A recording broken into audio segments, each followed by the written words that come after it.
अंकिता भंडारी की हत्या के मामले में नई बात सामने आई है। रिजॉर्ट मालिक पुलकित आर्य की गंदी नजर रिसेप्शनिस्ट अंकिता पर पहले से ही थी। उसने अंकिता को अपने कमरे के पास वाले रूम में शिफ्ट करा लिया था। इस बात का खुलासा अंकिता और उसके दोस्त के व्हाट्सएप चैट से हुआ। अंकिता मैसेज में लिखती है कि मेरा रूम शिफ्ट हो गया है। दोस्त ने पूछा क्यों और कहाँ। जवाब में अंकिता लिखती है कुछ दिनों के लिए सर के रूम में, क्योंकि अब बहुत गेस्ट आने हैं। फिर दोस्त पूछता है क्या ये सुरक्षित रहेगा। इस पर अंकिता ने जवाब दिया अभी तक तो सेफ लग रहा है। चैट के मुताबिक रिजॉर्ट मालिक पुलकित आर्य ने अंकिता को खुद के कमरे से सटे रूम में कुछ दिनों के लिए शिफ्ट होने के लिए कहा था। इसके लिए ज्यादा कस्टमर आने की बात कही गई थी। मिशन 2024 के लिए विपक्ष भी तैयारी में जुट गए हैं। विपक्षी मोर्चाबंदी के बीच लालू यादव और नीतीश कुमार ने फतेहाबाद में सोनिया गांधी से मुलाकात की। वहीं मुलाकात के बाद लालू यादव ने कहा कि बीजेपी को हटाना है, देश को बचाना है। नीतीश ने कहा कि कांग्रेस के अध्यक्ष पद के चुनाव के बाद वे दोबारा सोनिया से मिलेंगे। नीतीश का बीजेपी पर संगीन आरोप। फतेहाबाद में विपक्ष एकजुटता की रैली में बिहार के मुख्यमंत्री नीतीश कुमार ने बीजेपी पर संगीन आरोप लगाए हैं। नीतीश ने कहा है कि पिछले विधानसभा चुनाव में बीजेपी हमारे लिए थी। केंद्र ने राज्य के लिए जो वादा किया था उसे पूरा नहीं किया। बिहार में आज 7 पार्टियां एक साथ काम कर रही है। उनके पास 2024 विधानसभा चुनाव जीतने का कोई मौका नहीं है। अंकिता हत्याकांड मामले में पुलिस के पास एक और अहम सुराग। अंकिता हत्याकांड मामले में पुलिस के पास एक अहम सुराग है। वो है बैराज का सीसीटीवी फुटेज। इस फुटेज में लड़की बाइक पर पुलकित के साथ बैठी हुई नजर आ रही है। बाइक बैराज के बैरिकेड्स के पास आकर रुकती है। उसके बाद एक स्कूटी आती है जिस पर अंकित और सौरभ थे और फिर चारों निकल जाते हैं। सूत्रों के मुताबिक इसी के बाद अंकिता की हत्या को अंजाम दिया गया है और तीनों आरोपी वापस रिजॉर्ट में आए हैं। हेमा मालिनी के बयान पर राकेश सावंत का जवाब। बीजेपी सांसद हेमा मालिनी के बयान पर अभिनेत्री राकेश सावंत ने कहा, मैं शुक्रगुजार हूं कि पीएम मुझे ये जिम्मेदारी देना चाहते हैं और इस बार मुझे चुनाव में खड़ा कर रहे हैं। हेमा मालिनी जी ने इसका ऐलान कर दिया है। मैं देश की सेवा के लिए ही पैदा हुई हूँ और देश की सेवा ही करना चाहती हूँ। कनाडा से फोन के जरिए लॉरेंस गैंग के लिए भर्ती। गोल्डी बराड ने दिल्ली में लॉरेंस गैंग के लिए भर्ती शुरू कर दी है। कनाडा से फोन के जरिए गोल्डी 18 से 19 साल के लड़कों को भर्ती करा रहा है। वहीं दिल्ली पुलिस की स्पेशल सेल ने गोल्डी के इशारे पर नीरज बवानिया गैंग के मेंबर को मारने का प्लान क्रिएट कर दिया है। स्पेशल सेल ने राजेश बवाना गैंग के 4 गैंगस्टरों को गिरफ्तार किया है।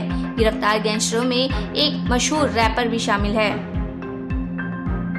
उत्तराखंड रिसेप्शनिस्ट हत्याकांड के मुख्य आरोपी के पिता और पूर्व भाजपा नेता विनोद आर्य ने रविवार को अपने बेटे पुलकित आर्य को एक सीधा साधा बालक बताया। विनोद आर्य ने पुलकित आर्य के खिलाफ सभी आरोपों से इनकार किया और दावा किया कि उनका बेटा निर्दोष है। उन्होंने कहा कि वह सीधा साधा बालक है, वह अपने काम से मतलब रखता है। मैं मेरे बेटे पुलकित और युवती के लिए न्याय चाहता हूँ। पुलकित आर्य पर 2016 में भी हरिद्वार में धारा 420 और 468 के तहत धोखाधड़ी का एक मुकदमा दर्ज हुआ था। हालांकि उसे विनोद आर्य का कहना है कि वह कभी भी ऐसी गतिविधियों में शामिल नहीं रहा है। कृपाण रखने पर अमेरिका में छात्र को किया गिरफ्तार। संयुक्त राज्य अमेरिका में कृपाण रखने वाले एक छात्र को अमेरिका में गिरफ्तार कर लिया गया। छात्र ने खुद वीडियो पोस्ट कर इसकी जानकारी दी है। छात्र ने आरोप लगाया है कि अमेरिकी पुलिस ने उसके साथ बदसलूकी भी की। मामला उत्तरी कैरोलिना विश्वविद्यालय की है। छात्र इस यूनिवर्सिटी का छात्र है। घटना का वीडियो ट्विटर पर अपलोड करते हुए छात्र ने दावा किया कि पुलिस ने उसे कृपाण निकालने को कहा। छात्र ने जब इसका महत्व बताया और इसे धर्म से जुड़ा बताया तो पुलिस ने उसे गिरफ्तार कर लिया। ट्विटर पर पोस्ट किए वीडियो में छात्र ने कहा कि मैं इसे पोस्ट नहीं करना चाहता था क्योंकि मुझे लगता है कि ऐसा करने में मुझे यूनिवर्सिटी की ओर से कोई सहयोग नहीं मिलेगा। देश भर में लंपी वायरस का खतरा बढ़ते ही जा रहा है। केंद्र की ओर से प्रदेशों को जारी वैक्सीन का तेजी से गोवंश में वैक्सीनेशन भी हो रहा है। बावजूद इसके हर रोज सैकड़ों गोवंश की मौत हो रही है। यूपी के अन्य जिलों के बाद अब नोएडा शहर में भी लंपी का प्रकोप दिखाई देने लगा है। हालांकि लंपी से पीड़ित गोवंश को अलग से आइसोलेशन वार्ड बनाकर रखा जाता है ताकि कोई अन्य गाय इस वायरस की चपेट में न आए। लेकिन ऐसे तमाम दावों के बीच नोएडा में पीड़ित गाय सड़कों पर खुलेआम घूम रही है। नोएडा प्रशासन की ओर से सड़कों पर लंपी से पीड़ित घूम रहे गोवंश के लिए कोई आइसोलेशन वार्ड तक नहीं बनाया गया है। अगर कोई व्यवस्था होती तो गाय सड़कों पर नहीं घूमती। ऑस्ट्रेलिया में 14 नौसेनाओं के जहाज के बीच भारतीय जहाज सतपुड़ा ने सैन्य अभ्यास किया। दरअसल ऑस्ट्रेलियाई नौसेना द्वारा ककाडू 22 कार्यक्रम का आयोजन किया गया है। इसमें 14 अलग अलग देशों के 9 सैनिक जहाज एक साथ सैन्य अभ्यास करेंगे, एक दूसरे से अपनी रक्षा तकनीक को साझा करेंगे। जानकारी के अनुसार ये सैन्य अभ्यास 2 सप्ताह तक चलेगा। इस अभ्यास में संयुक्त राज्य America, Japan, Australia, UK, France, New Zealand, Indonesia, Malaysia, Thailand, Singapore और छोटे SW प्रशांत देशों सहित 14 नौसेनाओं के जहाज शामिल हैं। इसके अलावा भारत, न्यूजीलैंड, जर्मनी, सिंगापुर और ऑस्ट्रेलिया के विमान भी अभ्यास में भाग ले रहे हैं। पौड़ी गढ़वाल के NIT घाट पर हुआ अंकिता का अंतिम संस्कार। अंकिता का शव शमशान ले जाने से पहले रविवार को उत्तराखंड के श्रीनगर में लोग सड़कों पर उतर आए। लोगों ने सरकारी नौकरी और 1 करोड़ रुपए के मुआवजे की मांग की। लोग मांग पूरी होने तक अंतिम संस्कार न करने पर अड़े रहे। हालांकि काफी समझाने बुझाने के बाद लोग माने। अंकिता भंडारी के पार्थिव शरीर को अंतिम संस्कार के लिए पौड़ी गढ़वाल के श्रीनगर स्थित मुर्दा घर से NIT घाट ले जाया गया।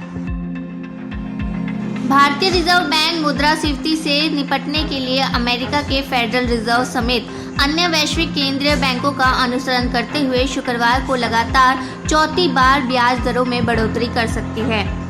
RBI ने महंगाई को काबू करने के लिए रेपो रेट में मई से अब तक 1.40% की वृद्धि की है। इस दौरान रेपो रेट 4% से बढ़कर 5.40% पर पहुंच चुकी है। मौद्रिक नीति समिति 30 सितंबर को रेपो रेट में 0.50% की बढ़ोतरी का फैसला कर सकती है। ऐसा होने पर रेपो रेट बढ़कर 5.90% हो जाएगी। रेपो रेट में मई में 0.40% की वृद्धि की गई थी और जून तथा अगस्त में ये 0.50% बढ़ाई गई। रूसी विदेश मंत्री सर्गेई लावरोव ने संयुक्त राष्ट्र महासभा के दौरान संयुक्त राष्ट्र सुरक्षा परिषद में स्थायी सीट के लिए भारत का समर्थन किया। UNGA सत्र को संबोधित करते हुए रूसी विदेश मंत्री सर्गेई लावरोव ने कहा कि हमारा देश परिषद के भीतर स्थायी सदस्यता के योग्य उम्मीदवार के रूप में भारत को देखता है। लावरोव ने कहा कि हम भारत और ब्राजील को विशेष रूप से परिषद के भीतर स्थायी सदस्यता के योग्य उम्मीदवारों के रूप में देखते हैं। उधर रूस यूक्रेन युद्ध पर संयुक्त राष्ट्र महासभा में बोलते हुए विदेश मंत्री एस जयशंकर ने कहा है कि भारत शांति और कूटनीति के माध्यम से रूस यूक्रेन युद्ध को समाप्त करने की आवश्यकता का आह्वान करता है। जयशंकर ने रूस यूक्रेन युद्ध के मुद्दे पर बात की और कहा कि भारत शांति के पक्ष में है और मजबूती से रहेगा। मुकुल रोहतगी ने ठुकराया अटॉर्नी जनरल का प्रस्ताव। वरिष्ठ अधिवक्ता मुकुल रोहतगी ने अटॉर्नी जनरल के रूप में नियुक्त होने के भारत सरकार के प्रस्ताव को ठुकरा दिया है। उन्होंने न्यूज एजेंसी ANI को बताया कि इसके पीछे कोई विशेष कारण नहीं है, लेकिन मैंने इस प्रस्ताव के बारे में सोचा और इसे अस्वीकार कर दिया।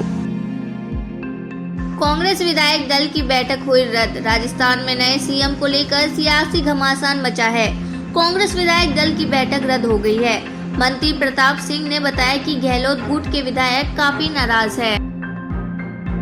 पाकिस्तान सरकार के नेताओं की कथित बातचीत की और ऑडियो क्लिप रविवार को सामने आई है, जिससे महत्वपूर्ण स्थलों की सुरक्षा और वहां हुई बैठकों को लेकर सवाल उठ रहे हैं। स्पष्ट रूप से एक क्लिप में कड़ी सुरक्षा वाले PM हाउस में सत्तारूढ़ पाकिस्तान मुस्लिम लीग नवाज के कई वरिष्ठ नेताओं के बीच हुई बातचीत सुनाई देती है। इसमें गृह मंत्री राना सनाउल्लाह, रक्षा मंत्री ख्वाजा आसिफ, कानून मंत्री आजम तरार और आर्थिक मामलों के मंत्री अयाज सादिक को वित्त मंत्री मिफ्ताह इस्माइल की किस्मत और पाकिस्तान तहरीक-ई-इंसाफ के सांसदों के नेशनल असेंबली से इस्तीफा के बारे में बात करते हुए सुना जा सकता है। संबल जिले में असमोली विधानसभा क्षेत्र की कुलदेवी के मंदिर कैला देवी पर रविवार की दोपहर डीपी यादव और शिवपाल सिंह यादव ने संयुक्त रूप से जनसभा की। शिवपाल ने अपने ही परिवार की अंतकलह से जिक्र से भाषण शुरुआत की। उन्होंने कहा कि नेताजी को मुख्यमंत्री बनवाया और पार्टी के लिए पूरी मेहनत की, लेकिन इसके बाद भी साथ नहीं चले। कहा कि अगर मिलकर चलते तो अपनी ही सरकार बनती। जमीन मिलने पर डिग्री कॉलेज और मेडिकल कॉलेज दिलवाने की बात कही। पूर्व सांसद डीपी यादव ने कहा कि मेरा इस क्षेत्र से पुराना रिश्ता है, यहाँ के लोग मेरे दिल से जुड़े हैं और जुड़े रहेंगे। आगामी समय में हम और शिवपाल यादव मिलकर चुनाव लड़ेंगे। कहा कि इस क्षेत्र में जमीन मिलने पर वह मिलकर डिग्री कॉलेज बनाकर देंगे। केंद्र की कैबिनेट की नियुक्ति समिति ने जम्मू कश्मीर एलजी मनोज सिन्हा के प्रधान सचिव नीतीश्वर कुमार को महिला एवं बाल विकास मंत्रालय में अतिरिक्त सचिव और वित्तीय सलाहकार नियुक्त किया है। इसके लिए एसीसी की ओर से जारी आदेश में कहा गया है कि 1996 यूपी कैडर के आईएएस अधिकारी कुमार वर्तमान में अंतर कैडर प्रतिनियुक्ति पर महिला एवं बाल विकास मंत्रालय के अतिरिक्त सचिव और वित्तीय सलाहकार के रूप में तैनात किया गया है। किसान मजदूर संघर्ष कमेटी ने एक बार फिर 3 अक्टूबर को पंजाब भर में रेल रोकने का ऐलान किया है। कमेटी ने कहा है कि पंजाब व केंद्र की सरकारें किसानों की मांगों के प्रति गंभीरता नहीं दिखा रही है। मजबूरन किसानों को रेल रोको आंदोलन करना पड़ रहा है। इस आंदोलन को सफल बनाने के लिए संगठन ने तैयारियां शुरू कर दी है। राज्य में करीब 2 दर्जन स्थानों पर किसान ट्रेनों का चक्का जाम करेंगे। किसान मजदूर संघर्ष कमेटी पंजाब के राज्य महासचिव सरवर सिंह पदेर ने कहा है कि पंजाब के किसान 3 अक्टूबर को 3 घंटे रेल सेवा ठप रखेंगे। किसानों का विरोध कुछ दिन पहले केंद्र सरकार की बिजली से संबंधित अधिसूचना के बाद शुरू हुआ है। इसके तहत सरकार ने बिजली वितरण का काम निजी हाथों में देने का फैसला लिया है। केंद्रीय मंत्री भगवंत खुपा ने रविवार को छत्तीसगढ़ की कांग्रेस सरकार पर निशाना साधा है। साथ ही उन्होंने भूपेश सरकार के लिए केंद्र द्वारा राज्यों को आपूर्ति किए जाने वाले रासायनिक उर्वरकों की उपलब्धता के मुद्दे पर राजनीति करने का आरोप भी लगाया है। उन्होंने बोला है कि मोदी सरकार में किसी भी किसान को एक बोरी खाद की भी किल्लत नहीं हो रही है।